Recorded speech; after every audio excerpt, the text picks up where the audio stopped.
Sa video na ito ay pag-uusapan po natin ang biglaan at napakalakas na pagtaas ng presyo ni Pi Network or Picoin sapagkat tumaas ito ng mahigit 45% sa loob lamang ng maikling panahon. Pero teka, hindi lamang basta hype ito.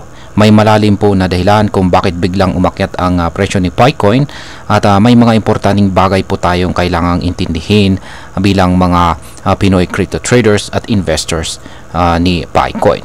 Kaya yan, sa video na ito ay aalamin po natin ang biglaang ang dahilan sa biglaang pagtaas ng presyo ni Picoin.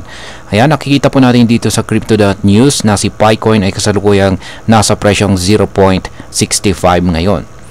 Ayan, maliban dito ay pag-usapan na rin po natin ang wedge pattern, kung paano po ito nakaapekto sa galaw ng presyo ni Picoin. At maliban dito ay pag-usapan na rin natin kung bakit bumaba ng malala ang presyo nito nitong mga nakaraang buwan. At aalamin din natin yung mga technical indicators na dapat nating bantayan. Kaya, ayan, bago po tayo magpatuloy ay pakibasa na lamang po ang disclaimer dito sa ibaba ng ating screen.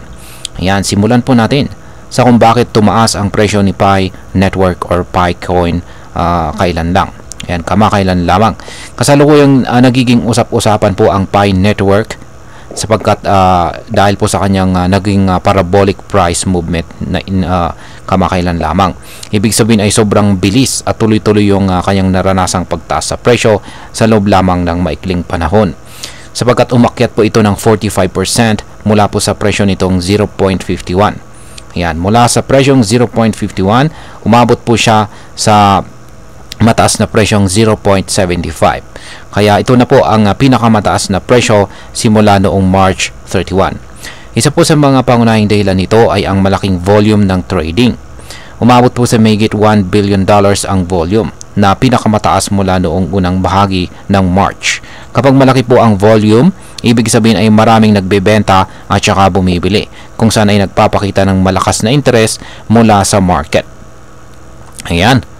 Ngayon ay pag-usapan naman po natin ang tungkol dito sa wedge pattern at bakit po ito mahalaga sa pagtaas ng presyo ni Picoin.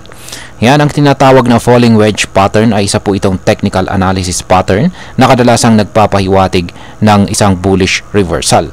Sa mas simpleng paliwanag, ito ay isang pattern kung saan ang presyo ay unti-unting bumababa pero ang range ng pagbaba ay paliit ng paliit. Kapag nagsimulang tumaas muli ang presyo mula rito, sasabayan po yan ng mataas na volume kung saan ay nagkakaroon ng isang breakout. Ayan, at yun nga ang nangyari kay Pi Network. Ayon sa mga eksperto ay nagkaroon na po ng bullish breakout dahil sa pag-activate ng falling wedge pattern.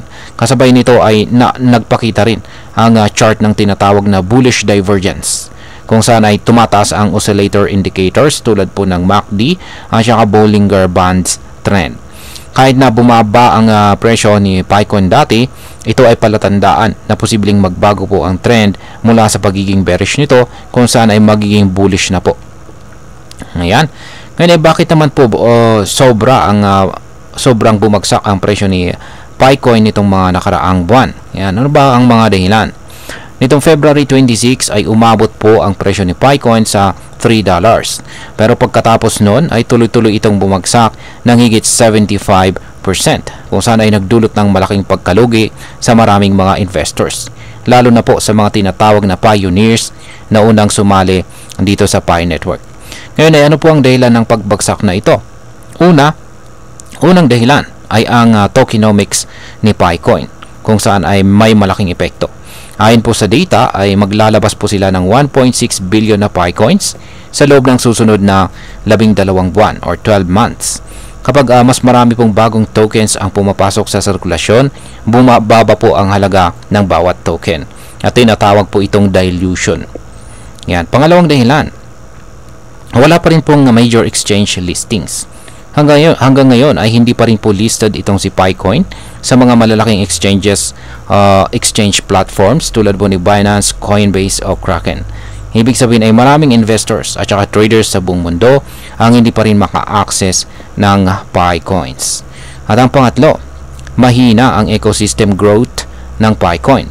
Mas pinipili po ng maraming developers ang ibang blockchain platforms tulad po ng Solana, Avalanche at saka Berachain para gumawa ng kanilang mga apps at saka services.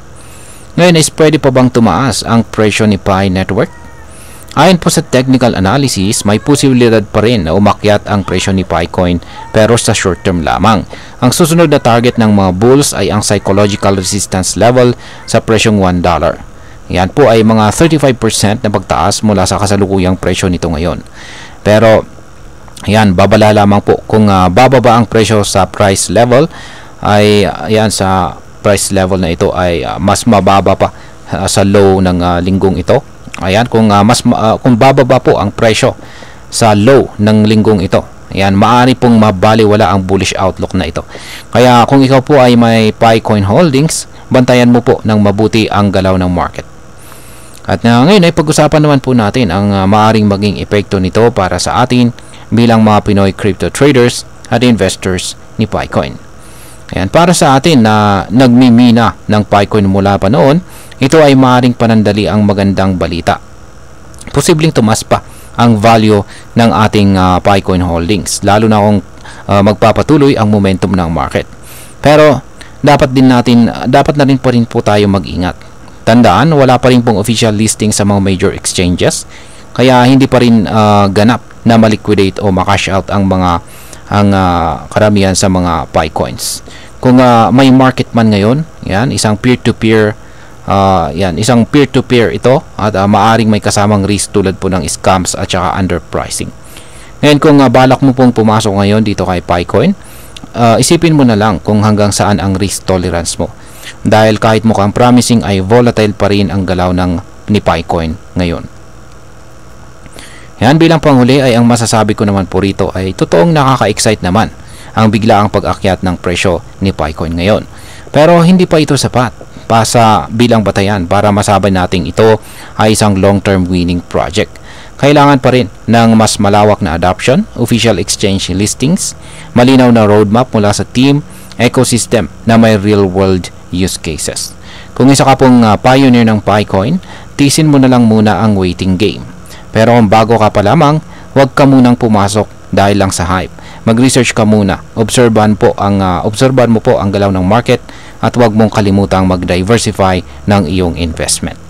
At ayan, maliban po dyan ay paki-check na rin or paki-panood na rin yung ating technical analysis dito kay Pi Network kanina. At ayan, hanggang dito na lamang po tayo sa video na ito mga ka-crypto. Marami pong salamat sa panonood. Ingat po tayo lagi at God bless po sa ating lahat.